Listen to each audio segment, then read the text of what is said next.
welcome along to November's Refocus show in conjunction with our friends at BitPod and myself, Mr. Matt Young, and on behalf of the Exeter Chamber of Commerce.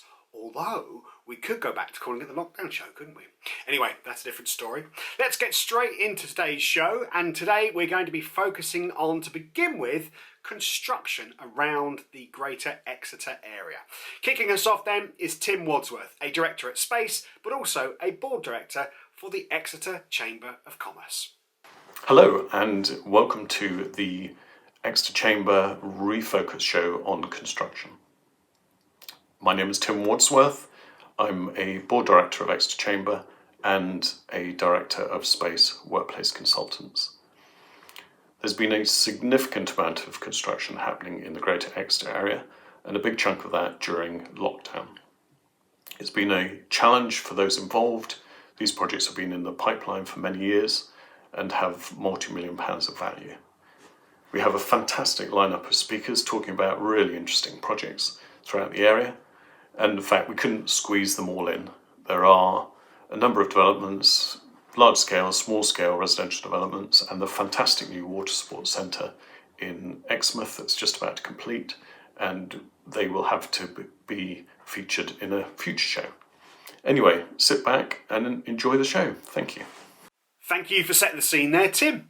Okay, time to get our first guest on for this month, and that honour goes to Dawn Chamberlain from Building Greater Exeter. Dawn is here to let us know of the support that they're giving to the local construction industry. Thanks, Matt, and thank you for having us here today. I'm Dawn Chamberlain and I'm Project Manager of Building Greater Exeter. And the project was set up to support the construction sector across Exeter, East Devon and Teignbridge to meet its skilled labour requirements now and in the future.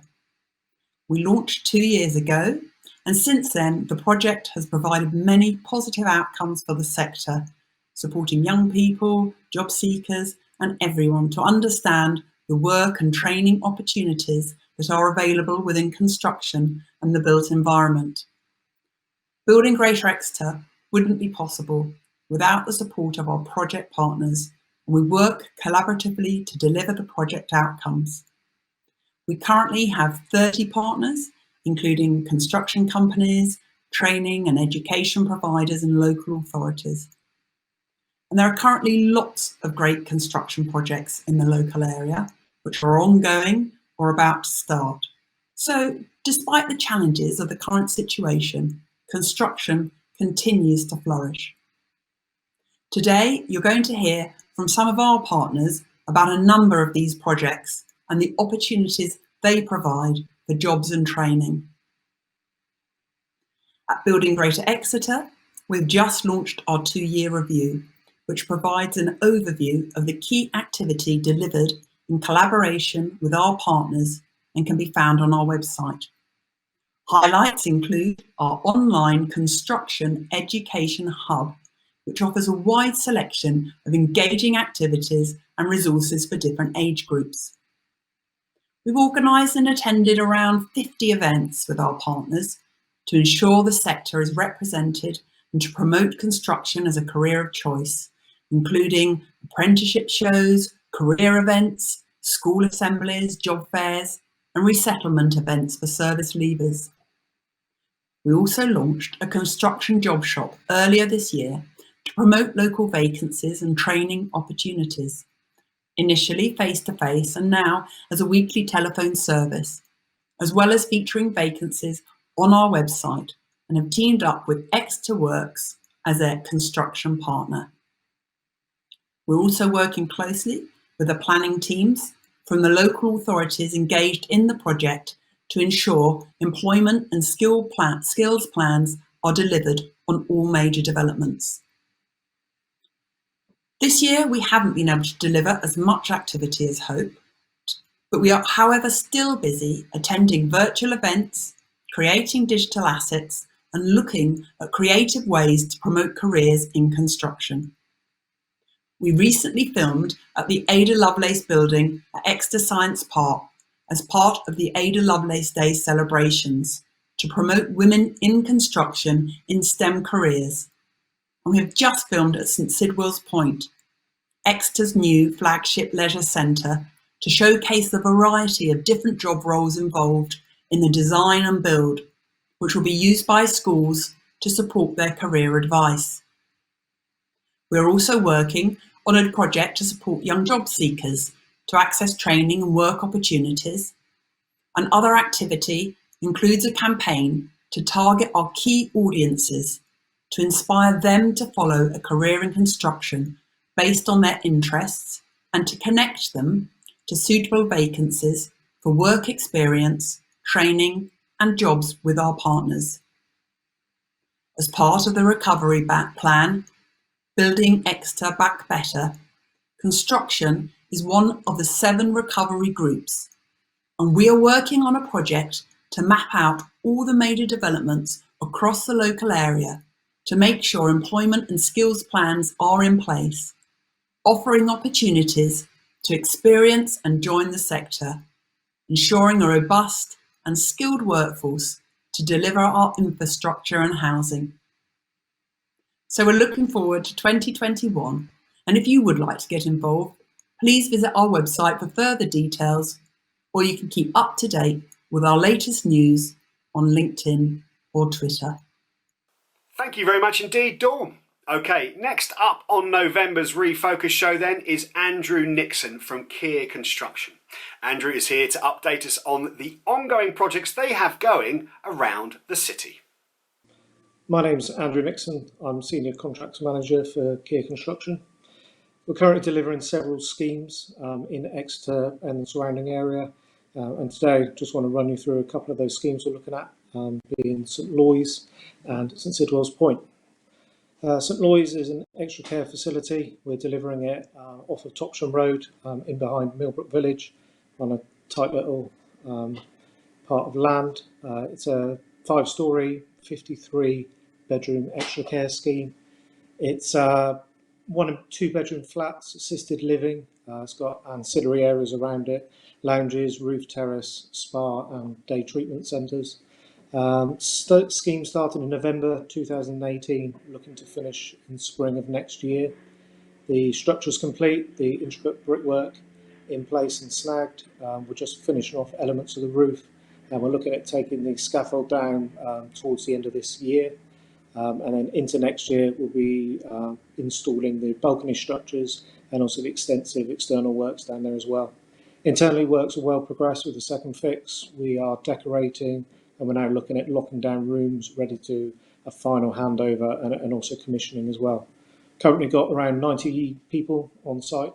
Current challenges we've all faced with COVID-19. We've had Construction Leadership Council guidance issued on how we should operate sites.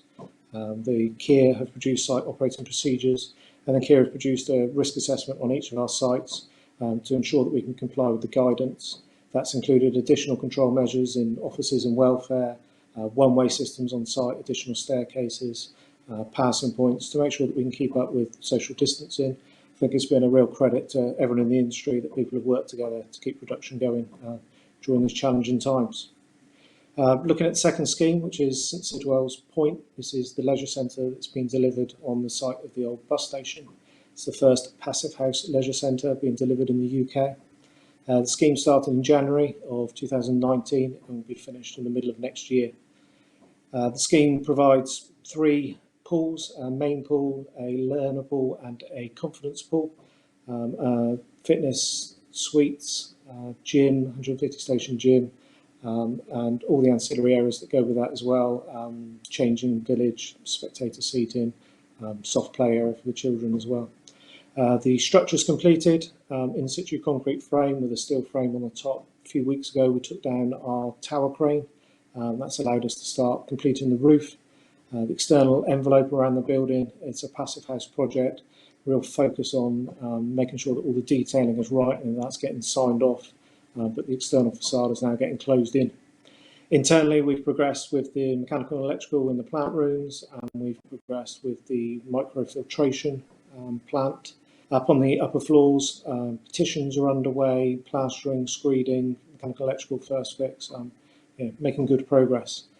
The 2 main pools, we've filled them up, checked the water integrity there, We've now drained them out, and we've started with the tiling into the pools as well.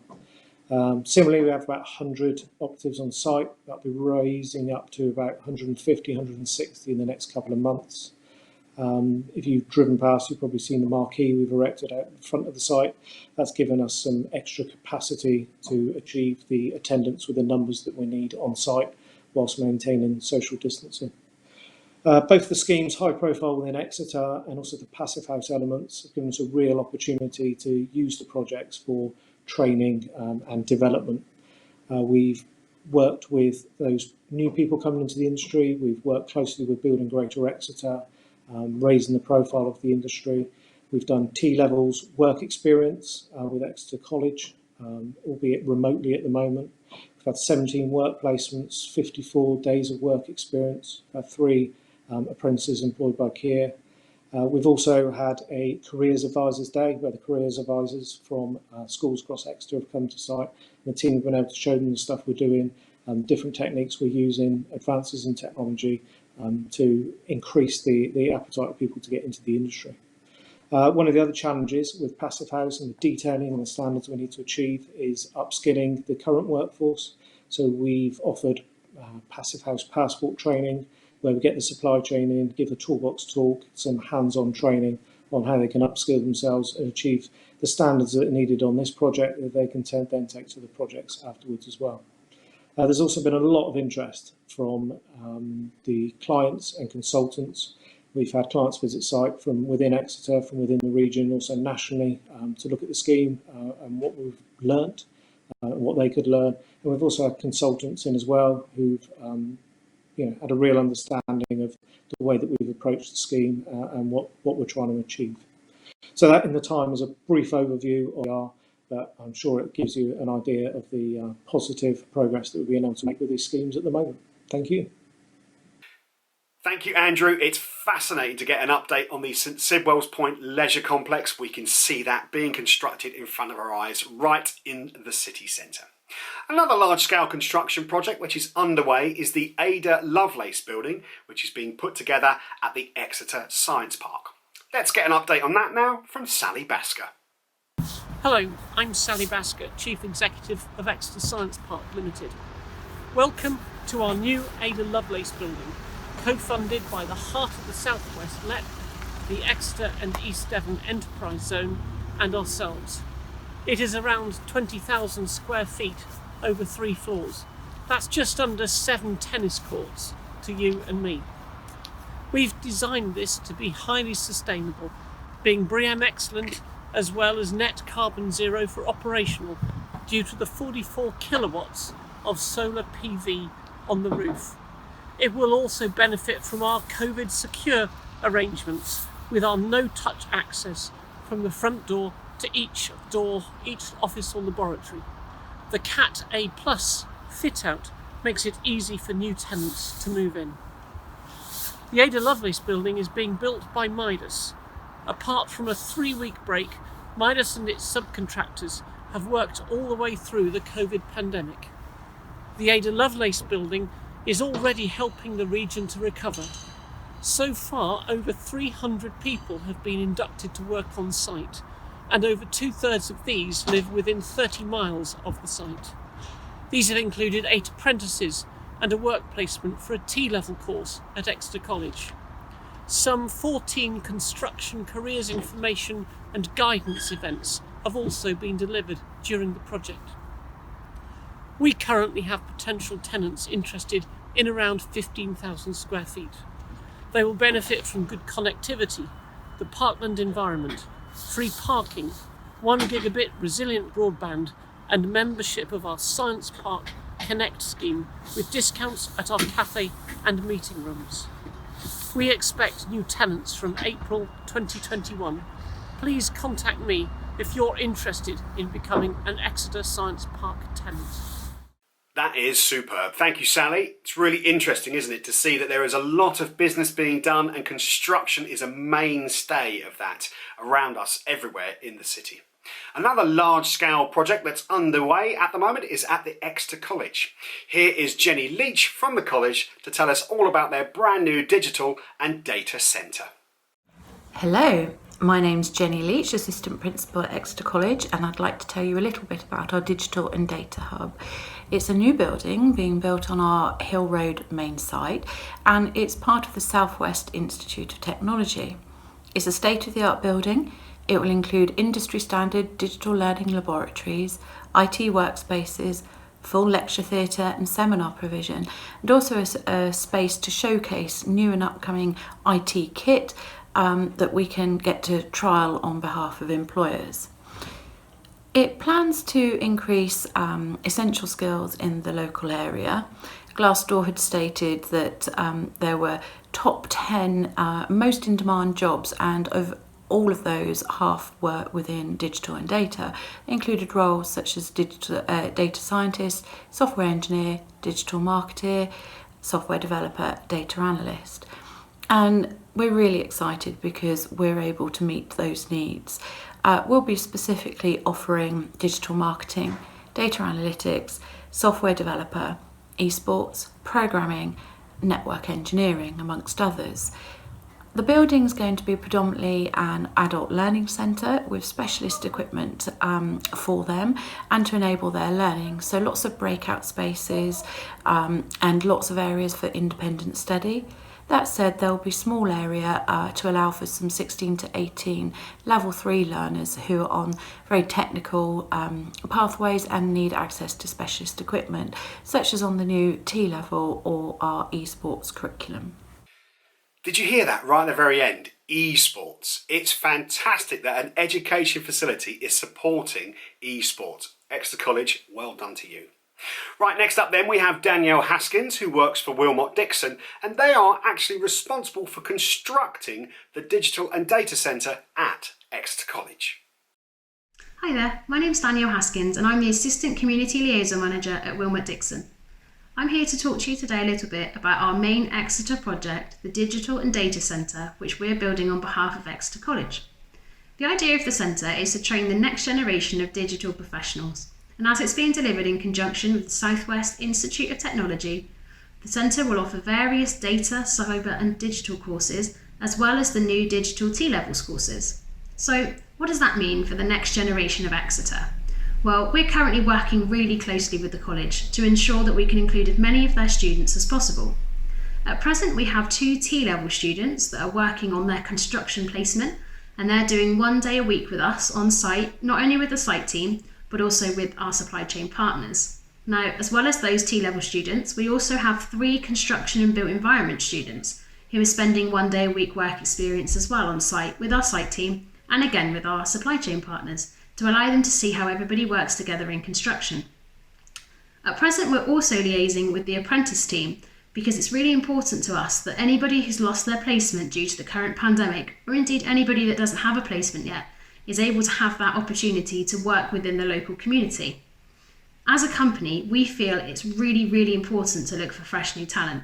People who've come into the industry and may look at it from a completely different perspective, like a perspective we've never seen before.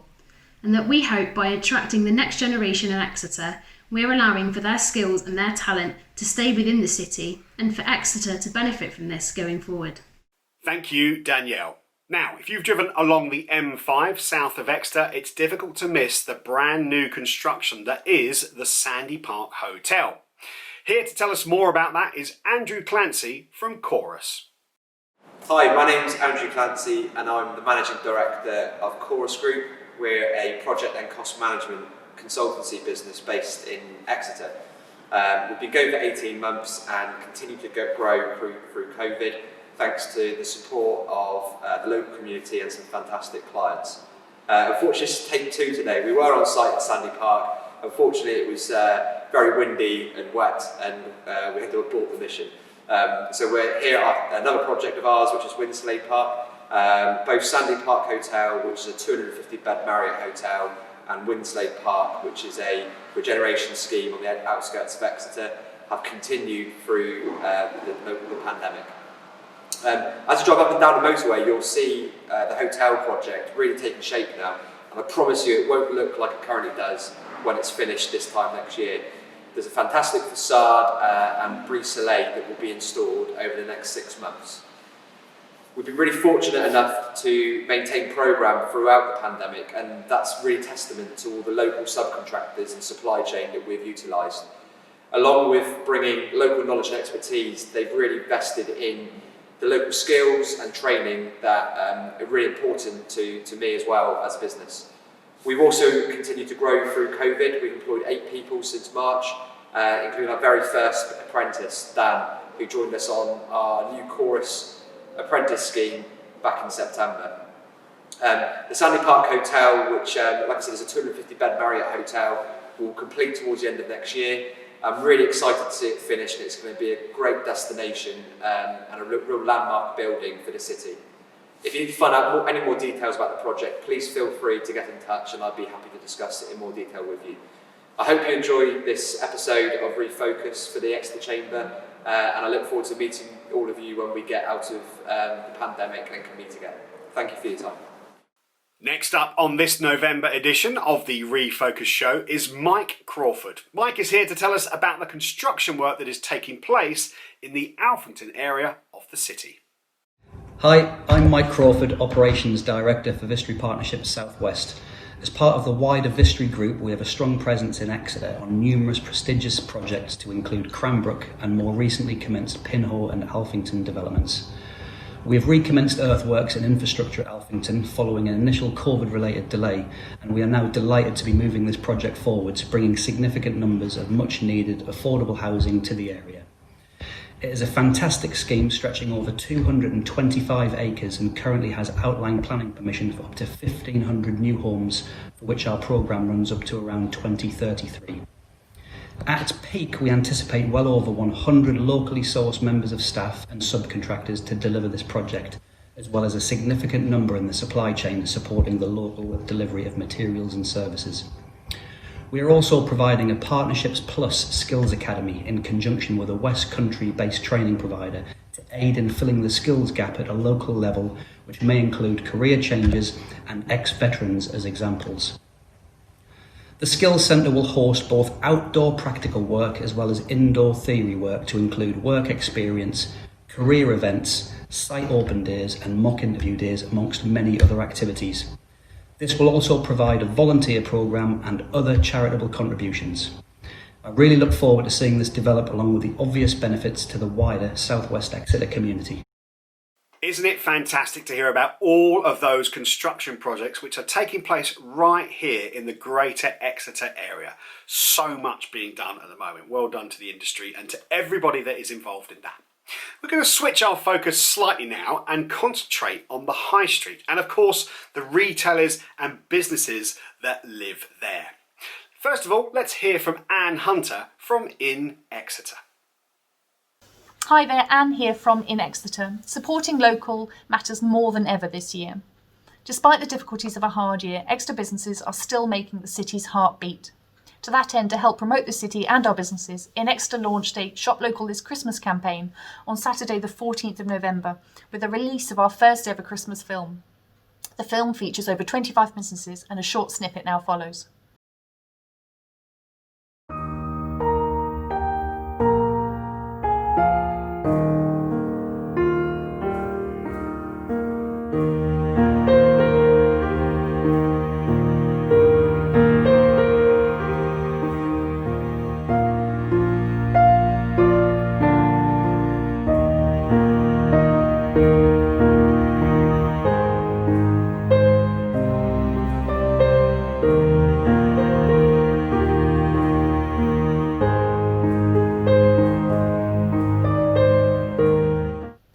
The film is proving really popular, with over 5,000 views on Facebook, 1,600 views on Instagram and over 200 Twitter engagements. There have been some really lovely consumer comments fed back as well. You can view the film in full on our YouTube channel, on our website inexeter.com or across any of our social media platforms. The social media channels are a really great way of keeping up to date of what's going on in the city and learning more about our businesses, so please do follow us if you're not already.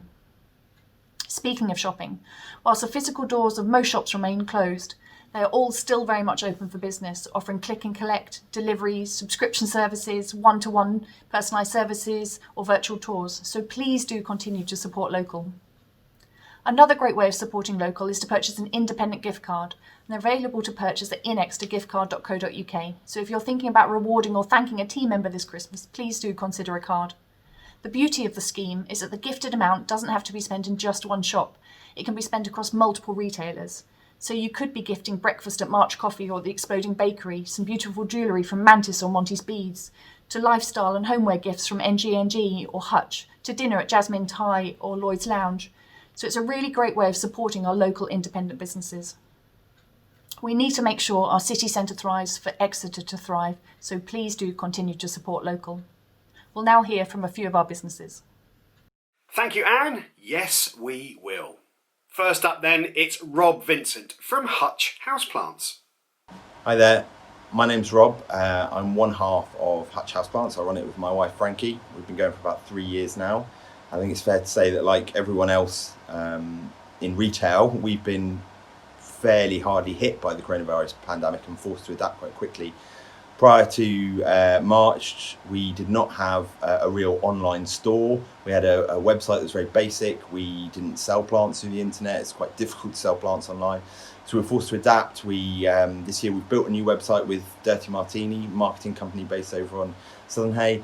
And we're doing local deliveries. We're shipping plants around the UK, everywhere from Edinburgh down to London and across to Newquay. We're doing click and collect services. And we're just kind of adapting to try and keep busy at what would be the busiest period of the year, building up to Christmas now. We normally run workshops in store, and we do quite a lot of workshops here, from everything from terrarium planting to macrame. We've been forced to cancel a lot of those this year, but working with John Lewis, we were able to get a number of terrarium workshops socially distanced and run in the cafe on their top floor, which has been amazing. So that's a new partnership that we hope is going to continue after the pandemic. It's also forced us to have a closer look at the environmental impact of the business. So through shipping plants, we're using a lot more packaging. So we've been looking at sourcing a lot more compostable packaging, recyclable packaging. We're also now working with a charity called One Tree Planted to plant trees around the world. So we're charging a 10p tax for every paper bag that's used in store to try and reduce our impact on the planet, which I think is a really great byproduct to come out of this. And it's just forcing us to look at new and innovative ways to work and to bring the experience of coming into the shop to people at home whilst they can't shop here. And we're, like everyone, I think we're learning and adapting as we go. And just, hoping to make the most of it and make the most of this Christmas. Brilliant. Thank you very much indeed, Rob. Okay, continuing to look at some of our local retailers, here's Jo from Moco. Hi, my name's Jo. Welcome to Moco. Internet shopping isn't for everybody. We know that. If you know what you want, it's great. If you don't, it's really hard to get inspired, and that's when you want to come into a shop like Moco. You don't know what you want until you see it, so let us show you. We're going to do internet tours, so connect with us through one of the mediums of Facebook, WhatsApp, and we'll invite you in at a mutually agreed time and we'll show you. So we can start somewhere like jewellery, if that's what you're interested in, or we can just make suggestions. So it might be that you're looking for a present for a niece or a neighbour, and I can suggest other things, and perhaps, maybe some candles, who knows, but we can chat and we can show you. There's no obligation to buy. If you did, we can gift wrap. We'll deliver locally. There's a lot more to Moco than's on our website. It's huge. We're catching up as quickly as we can, but we're trying to be as flexible as we can. We can do as much as you want us to do. We're just going to go with everything, throw everything at it. We've had huge support and we're really grateful for that. So please connect with us. Facebook, Instagram, phone the shop, on the website. We're happy to help. Moco is open. Thank you. Yes, Moco is most definitely open, and it's not just them. There are hundreds of local retailers that we could support this year. I think Christmas is going to be a little bit different this year. Let's not go buy from the big, online ordering places. Let's try and do our bit and support those local retailers. I'm sure all our loved ones are looking forward to getting slightly unique gifts this year. Okay then, we're getting towards the end of this month's show, but I would love to introduce you now to someone who's going to pretty much wrap things up for us today. It is the brand new chair of the Exeter Chamber of Commerce, Clodagh Murphy. What a fantastic show. Thank you so much to all of the contributors, and it's so refreshing to hear all about what's going on across the city and across the Greater Exeter area. Lots and lots of activity, even with the backdrop of what's going on with COVID-19. From an Exeter Chamber perspective, we continue as a board to be really busy. We're not just looking at supporting businesses day to day through this situation with COVID, but beyond that, we're looking strategically at how we evolve and adapt our services so that we can, rightly and in a really positive way, support the economic bounce back of the Greater Exeter area and support all of those independent and local businesses who are based here and people who are working here. And we're looking at that through things like Exeter Works, so the fantastic initiative that we've got with Exeter City Council, but beyond that, how we ensure that our services evolve so that we're meeting your needs and so that we're adding genuine and real value back into the business community. So finally, just to end on a high, I wanted to introduce Dan Pritchard. Dan is going to give us a little bit of an update on the Tech Southwest Awards, a fantastic award ceremony that will be on later. It was run the first time last year. I had the pleasure of being one of the judges this year. It's going to be a fantastic event. So over to you, Dan, to tell us all about that.